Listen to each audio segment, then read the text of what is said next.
Today's episode contains adult themes that are not suitable for young children's ears. If you have little ones near you, please listen with headphones or come back and listen when they're not around.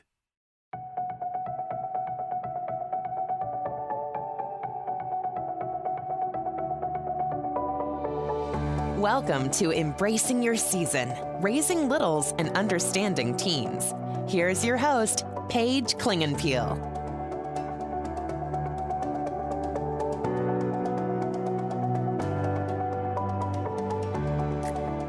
Hey friends, and welcome to Embracing Your Season. I'm your host, Paige Clingenpeel. I thank you so much for joining me today. We have another amazing guest, and before I connect with my amazing producer, Mike Segovia, I want to tell you a little bit about Homeward. This is the ministry that supports this podcast. Homeward is a not-for-profit ministry reaching out around the world to help families succeed. We would love to invite you to consider becoming a partner in this exciting and life-changing outreach. Your prayer and financial support goes directly to make a difference in the lives of families. Your gift of any amount will help Homeward continue to provide free podcasts like Embracing Your Season, all the blogs, and the Homeward YouTube channel, and so many more family ministry outreaches. We believe that you can reach out to the parents and marriages across the world and change the trajectory of the families in an eternal way. Your prayers and financial support is so important. So if you feel led, you can go to homeward.com and click on the Donate Now button. Before we get into this relatively hard conversation, I would love to begin the conversation with Mike Segovia, my awesome producer. Mike, how are you today? I'm doing great, Paige. How are you doing? I'm great. I mean, I'm living my best life. My kids are home from summer. I'm excited for that. I noticed that my schedule has now amped up. There's something about school that keeps my kids active. And then when they're home, I'm like, wait, this isn't what I thought summer was going to be. I thought I was going to be able to sleep in and do all the fun stuff. But no, we are now in the carpool season, day and night. But it's all great. So we're going to have an awesome conversation. But as I mentioned, it's going to be a little delicate. And so for those that are listening, I want to make sure that you know that we are going to be talking about pornography today. And that can be a hard conversation, allowing your children to listen to this. But we want you to know that we want to equip you. So we have hard conversations here at Embracing Your Season. But before I get started, Mike, I want to tell you, there is an amazing thing that happened. This is just a segue into why this conversation is important. Okay. Is that I had someone that is a listener of Embracing Your Season reach out to me a couple weeks ago because they had heard the episode on pastors failing. Do you remember that episode? Yes, absolutely. Mm-hmm. Yeah, that was a tough one. It was hard because around the world, we were seeing more and more pastors falling into sexual sin and adultery and many other things. Well, this family reached out and they said that recently their youth pastor had participated in creating child pornography. And they didn't know how to negotiate this. So they listened to that episode and they felt equipped, but they felt like, man, I just need to talk to someone. So they actually reached out to me because I offer my email and I love hearing from the listeners. And let me tell you, that was hard. That was so hard to talk to. At this point, it was the 12-year-old. And she had some great questions. She asked things like, why? And how does he get up there and preach Jesus, but then do this behind closed doors? And how did it get to the place where it turned into something that was so depraved, so evil? And I think what I explained to her in 12-year-old language was that this is how sin works. Sin doesn't just start with the extreme decision to do the depravity, right? And do this really drastic, awful thing. It starts with little things. And that's why this conversation with Greta is going to be so important, because I believe that this youth pastor most likely was exposed to pornography at a young age, and then it progressed. His proclivity to sinning in this way increased in time. And it all starts with that little bit of curiosity, that exposure, and then leads into what I would even call as an addictive nature, because that's what sin does. And I know Mike, in your own home, you've had conversations with all your kids, but especially your son. Tell us a little bit about how that you've implemented some of those conversations. Yeah, absolutely. I would just always tell them, well, early on, we always talked about purity, and we did something really cool. We went through Dennis Rainey's program talking about purity called Passport to Purity, and it's Mm. really great. It's a DVD series. If people know what DVDs are anymore, it's cheap. Right. I don't think they do, but it's okay. So we went through it, we talked about it, and we basically signed a contract at the end saying, you can come to me and talk to me about all of this. I will never condemn you. I will be in the fight with you Hmm. because it's really at that early age that I found that these young boys, even girls, can be attacked with that, and then it just That's sticks with right. you, and then it's a fight and battle. So yeah, so we Right. talked about it, and I encourage dads, especially with their young boys, to do it early, 12, 13ish. That's about the time Dennis Rainey said to do it, and I did, and we've had a real open dialogue, since then. That's so awesome.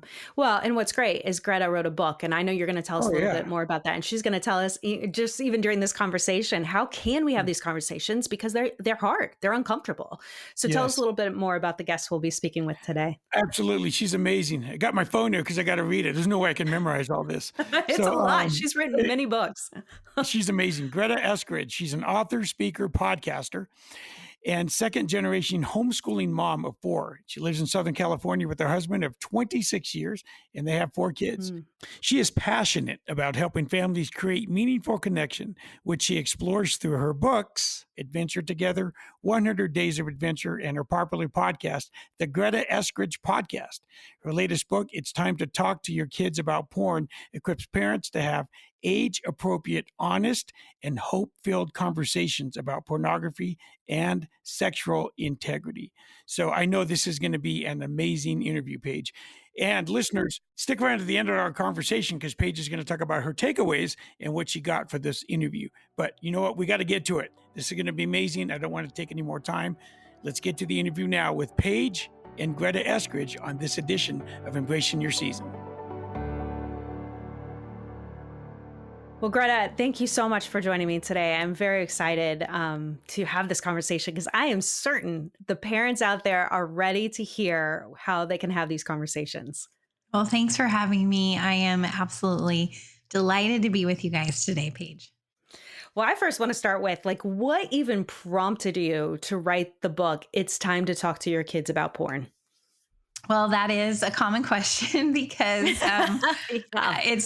it's honestly not something I ever would have chosen for myself. It's something that God just sort of laid in my lap, but it really started from a place of pain, and God has given purpose to my pain is the way that we like to describe it.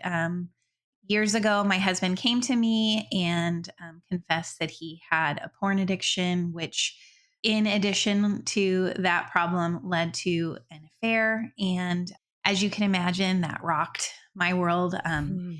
and our marriage. But Aaron was committed to repair and restoration and healing.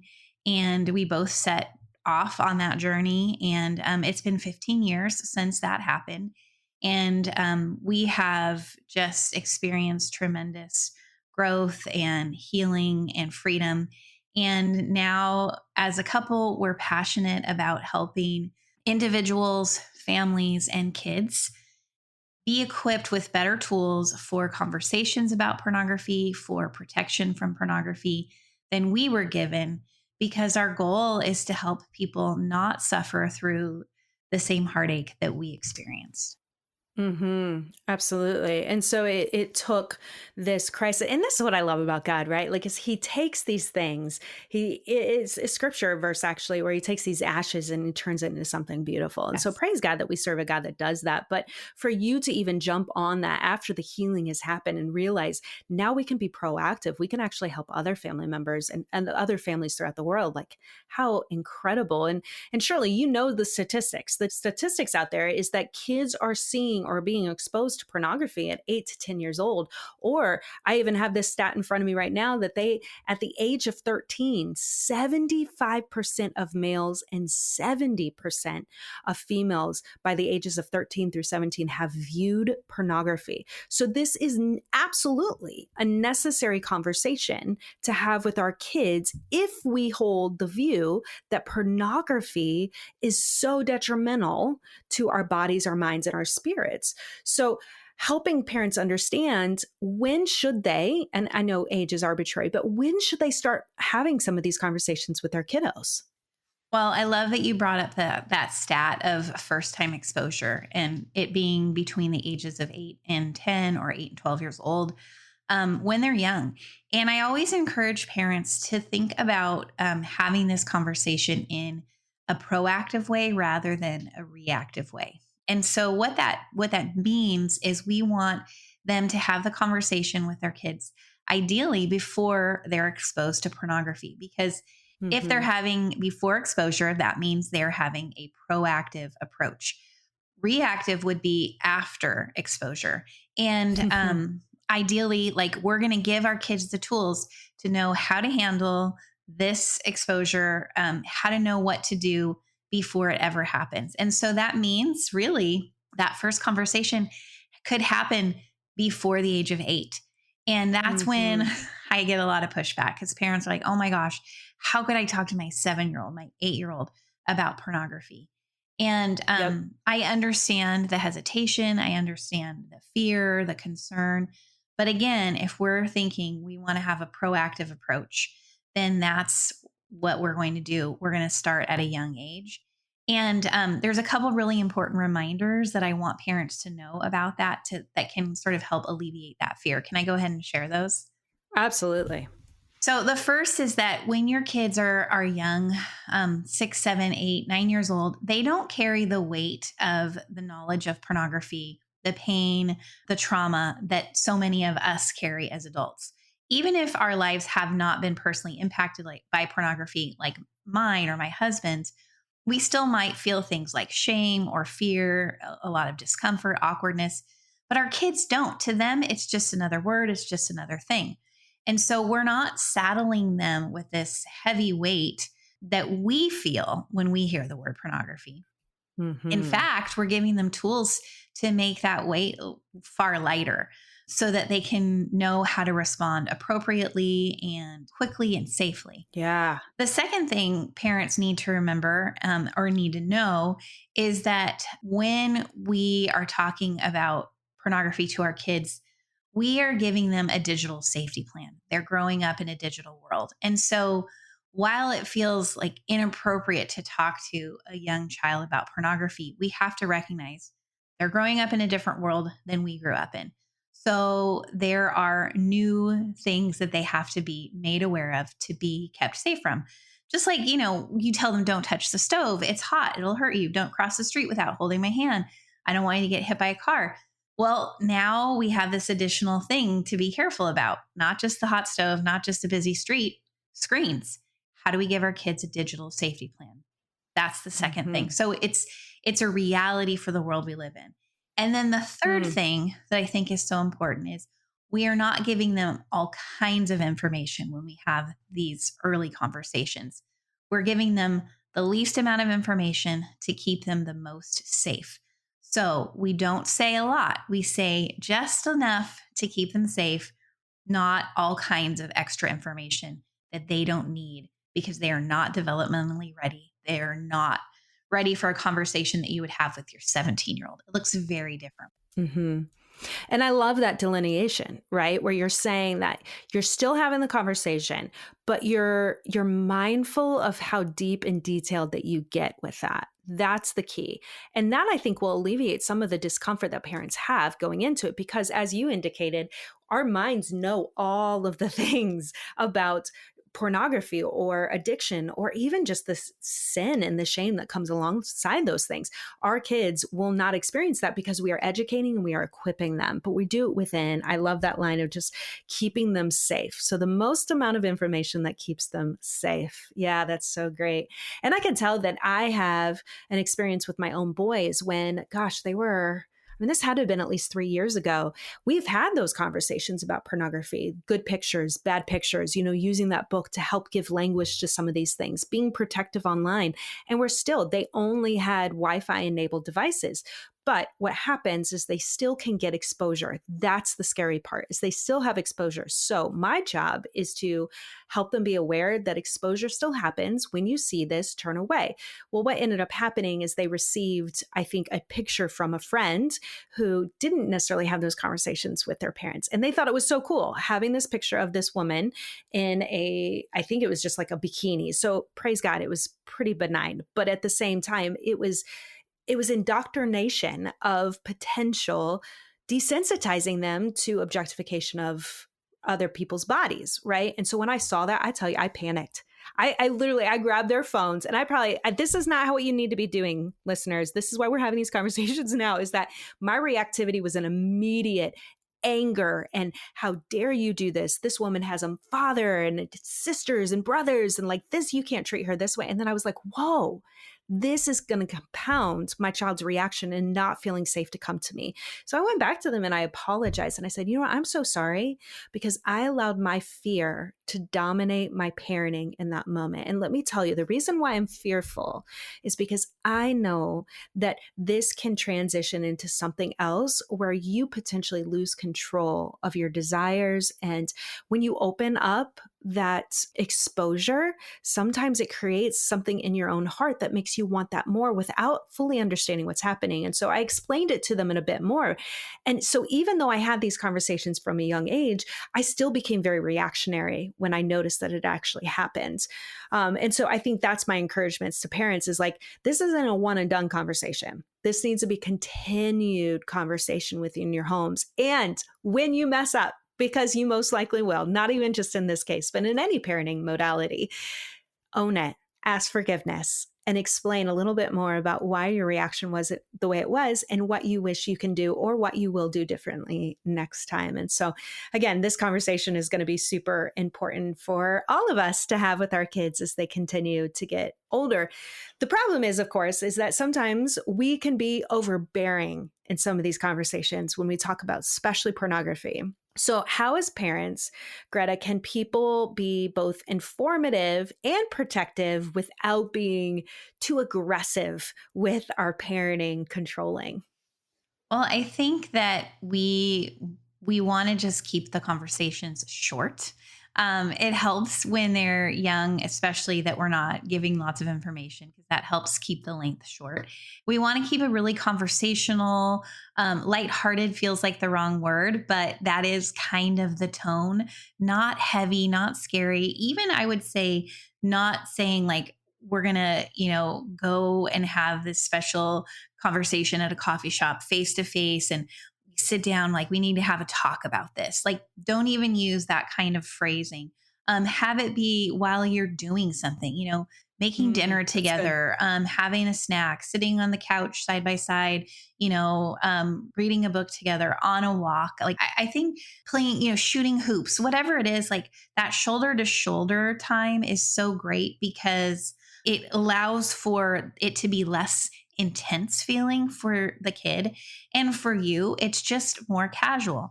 And so the conversation could start as easily as here we are making cookies in the kitchen, and it's like, oh, you know what, sweetheart, this reminds me, when we're baking, we got to follow some specific steps to make sure that you don't burn your hands when you're taking cookies out of the oven, right?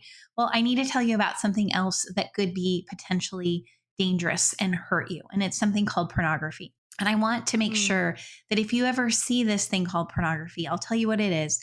But if you ever see it, I want to make sure you know what to do so you don't get hurt. Just like when we're making cookies, I tell you what to do to stay safe with the hot oven. Like just framing it like that in an everyday conversation, an everyday activity, it's such a great way for kids to be able to have this conversation with you in a way that doesn't feel overwhelming or scary, but it just feels like, oh, this is just another way mom and dad want to keep me safe.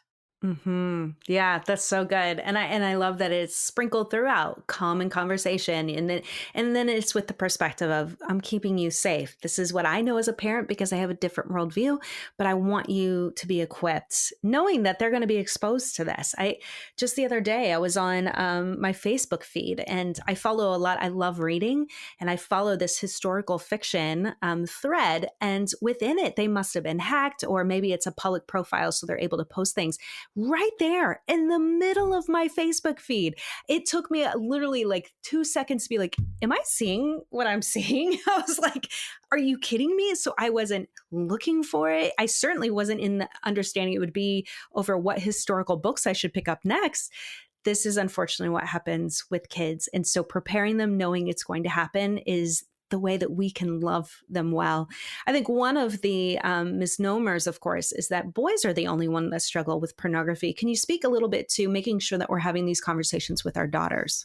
Yeah, I'm so glad you brought that up, because so often I hear from parents who say, well, I don't, I don't really need to worry about this because I have daughters. And I always want to say, well, there's two reasons you're wrong. And I'll say that as gently as possible. But one reason is, yes, girls look at pornography too. Girls struggle with pornography just as much as boys. And in fact, the market for pornography for girls is growing like never before, which means girls are using pornography like never before.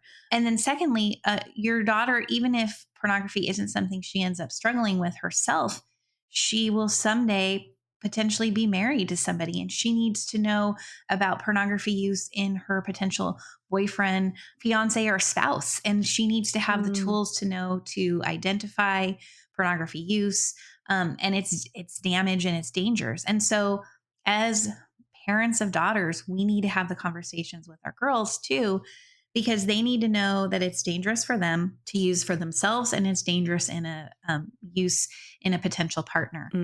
I will say, interestingly enough, the story that you shared about seeing the pornography on your Facebook page in you said it was like historical fiction, right? Yeah. But so interesting that it happened there, because one of the number one ways girls are introduced to pornography is through erotic literature. And that could be books that they read. They get off the young adult section at the bookstore, at the library. But also there's a lot of these, they're like online little, short stories or novellas that are posted on Facebook, TikTok, Book Talk, these places where this super erotic pornographic literature is written for girls to engage them with this type of pornography. And it is a type of pornography. It's just written instead of images. And that is one of the number one ways girls are engaging with pornography. And then it takes them on, or it can take them on this road to dive deeper into other types of pornography. And it's really dangerous, and we have to address it. Oh, wow. I'm so glad you mentioned the historical fictions or even the books, because I totally agree with you. In fact, I went through a whole season where I was reading series of books where it got super, what do they call it? Spicy, maybe. And I mean, it's so descriptive that I was just so uncomfortable. I didn't want to read this, let alone what it created in my brain. And so I started skipping, which was great. You can do that. With videos, you have to fast forward. But even with the fast forwarding, it's like you're still seeing some of the content. And so that doesn't help. But I know for me, like even the conviction of my heart, and it ebbs and flows. But I think it is so wise. And I'm glad you pointed this out, Greta, is that it's so wise that girls are aware that it hits our brains and our bodies and our souls in a different way than it does boys. Boys are designed to be visually stimulated. Girls are designed to be emotionally stimulated. And so when we're reading content that elicits that pursuit and that desire, even on a romantic sexual level, it can elicit some of those responses that then lead to increasing our drive for potentially even pornography. And so that is such a good point, that you got to watch what books you're reading and how you are even subscribing to what these books are portraying. Because like I think we even talked about the fact that pornography puts this perspective of relationships that are so distorted. And so that's with that aspect. But if you look at books, that's almost the same element, is that it distorts the reality of what relationships can be and should be in a healthy way, that it's not God's design. And so helping our kids understand that books are great, but we also have to be cautious about what we're reading, what we're listening to, and what we're watching, and guarding our hearts and minds, because we know God has designed us as sexual beings, but he's created within guardrails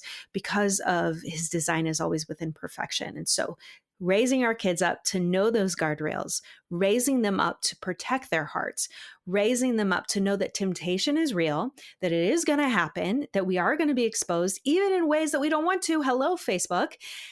But we need to know, how do we respond so that we can live out the way that God's designed us, as well as in a healthy way.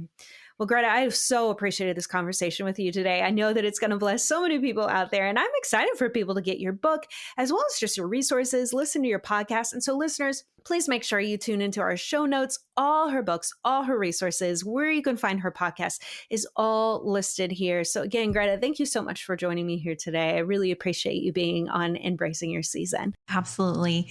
Delighted to be with you guys today, Paige. Now, before we conclude, I'm going to bring back on my amazing producer, Mike Segovia, because I am certain he has some takeaways, because I know I do from this conversation here today. So, Mike, what did you take away from our conversation today? Oh, Paige, that was amazing. Right? So Totally good. good. And so necessary. I mean, Yeah. Oh my gosh, don't get me started. Or do get me started. I thought one of the great things that she brought up was about being proactive Yeah. and not reactive. Paige, Yeah. it's so important to get in front of it. I Mhm. mean, when I was a kid, I'm not going to get into the whole story, but in fifth grade, basically, I was hunted down by some bullies. They put a dirty magazine in my face, Mhm. and that image was seared in my mind, Yeah. Paige, forever. And I didn't have anyone to really talk about it. My dad wasn't really in the picture, Mm. and I just kind of held it inside, and I had no outlet to go to. So, Would you say, I'm going to interrupt you, sorry, but please, like, please. did you think that that created like some shame in you as well, even though you weren't in control of the exposure? Yes, Paige. I felt Yeah. shame, and I felt on the defense. Like Mm. I'm always now a step back now, because Yeah. I had no way to combat this. First of all, I was going, what did I just see? And then Yeah. Yeah. naturally, as a young boy, I liked it. And then I sought it, so it was Mhm. tough. So I would say, not that this happens to everybody, but before it can, guys, dads, moms, get proactive. Talk to your kids Mhm. about these things. Get in front of it. Don't be reactive. Mhm. Pick up that sword and shield and fight, because Ooh, love that armor of God. Let's oh go. my God, Paige, it's different today. It's different today Yeah, than when you and I were younger. that's right. You have to go get a magazine, put it in a bag, a brown bag, and walk Mhm. out. Not today. It's you just explain what happened to you on Facebook. Right, right. And this is the thing too, is that we forget that even though our kids are young, that they still have been created as sexual beings, that like Mhm, God has put in them nerve endings that are responsive to certain touch, even at mm, the age before puberty. So mm, if you are exposed to pornography, or if you are exposed to certain things that elicit a sexual response, their body will respond, which that gets into a whole different dynamic of if someone has been abused in that way, and the mm, shame that goes along with that, because their body responds. The fact is that God created it, the world has distorted it. So how can we disciple our kids well to know this is a reality of our body design, but this is how the world has distorted and damaged it in the way that's created it to be sinful, and mm, to really impact us in the way moving forward. So for you, for instance, like, you didn't even know what you were seeing. You were in fifth grade, you didn't have that understanding, but your body responded because mm, that's the way you've been designed. It's unfortunate that you weren't discipled. You didn't have a father telling you about these things, but this is what we can do different, parents, is that we can say, I can understand why your body had this response, or be prepared. Your body may respond when you do this. That is not the shameful part. The shameful part is if we continue to participate in this mm, behavior that is counter to God's design and outside the context of a married, wholesome, covenantal marriage. And that's really hard, because these kids are starting in fifth grade, but they're not going to be married until they're 27. So what do they do in between? Well, that's learning the fruits of the Spirit, self-control and gentleness and kindness, and allowing the Holy Spirit, frankly, to tamper down the temptation that's going to naturally happen because our bodies are reactive in that way. And so, yeah, I love that example. And I'm so sorry that you experienced that, because like you said, that image will be in your mind forever, because we have a real enemy that wants you to be tempted in that way. And he just uses those things, which is sad. Totally. But there's victory in that if you turn to Christ. That's Because right. Jesus said, I'll never leave you or forsake you. Hebrews 13:5. That's So Paige, good. what else? What are some takeaways for you? Yeah. So I love the idea of the digital safety plan. She pointed out, Greta was like, we grew up as parents in a different world altogether. I mean, you were even referring to a magazine. Like, our kids have this exposure just inadvertently with technology. And so how can we set them up for success by not only creating boundaries within the context of the phone, but also if there is exposure, how can we help them feel safe coming to us? So having this plan ahead of time and talking to them about it so that they don't feel the shame, where they do feel like they're empowered to come to us so we can discuss it, because they have to be curious. You're going to be curious. We have to make sure that that curiosity turns into a conversation, however. So I love that. And then finally, keep the conversation short. I know, like, I have the tendency to be like, are you really understanding? Because I'm going to keep talking until I feel like you understand. But we look at it as planting seeds. You don't have to have a one and done conversation. This isn't a one time, they're only going to hear it once. And so I need to make sure I fill in all the gaps and give all the details. No, you are having this progressively throughout their childhood into middle school, into high school. So plant the seeds about temptation, about body reaction, about God's design, about God's intention for our bodies and our souls and our spirits, and making sure that you plant those seeds where also they ask questions. Let's get our kids to feel safe and being curious, and even sharing maybe some of our own struggles. Like, I know I've shared with my kids about reading certain things. My daughter, she loves those Colleen Hoover books. I never really got into them. And then when I started asking her about it, she started explaining some of the stuff. And this is when she was like, I mean, this was like last year. She was a junior in high school. Okay. And I was like, wait, I'm sorry, what did you just say you read? And so before my face gave away the fact I was horrified that my junior was reading this, I was like, well, what do you think about that? And she goes, well, I think it's completely unnecessary. They need to write that. I was like, praise Jesus. Okay, good. Yeah. But then we had to have a conversation of, okay, but you still read it. So what did that do to your body? What did that do to your heart? You know, those kinds of things. So now I was able to really walk her through a discipleship moment. But like, it took me sharing my own struggle for her to share maybe something that she felt uncomfortable with as well. Yes, absolutely. Such good stuff. Yeah. I said it, Paige, and I'll say it again. What a necessary topic to talk about today. I mean, it's not an easy one. We kind of want to dance around it, but my gosh, Paige, everybody listening out there has been touched by this one way or another, 100% guaranteed. So, Paige, if people are seeking more help on this kind of stuff, what are some resources do you think you can point them to? How can they reach out to you? Absolutely. There are so many resources out there. And I mean, I recommend Homeward is one of those great ones. I know Dr. Jim Burns has written an amazing book on healthy sexuality, how to have conversations with your kids. So that would be one of the first places I start. And of course, if you would like to ask a specific question, maybe it's something going on with your own friends or family or even spouse, I'm available to discuss that as well. You can email me at paigeclingenpeel@gmail.com. And again, thank you so much, listeners, for tuning into the show today. I would appreciate just hearing from you, any feedback, or potentially even some topics that you would love to be equipped and encouraged with. So email me, check out my website, and of course, always check out homeward.com, where they have tons of resources for your family and your marriage. We have a lot of exciting interviews coming up, so be sure to tune in next time for another edition of Embracing Your Season.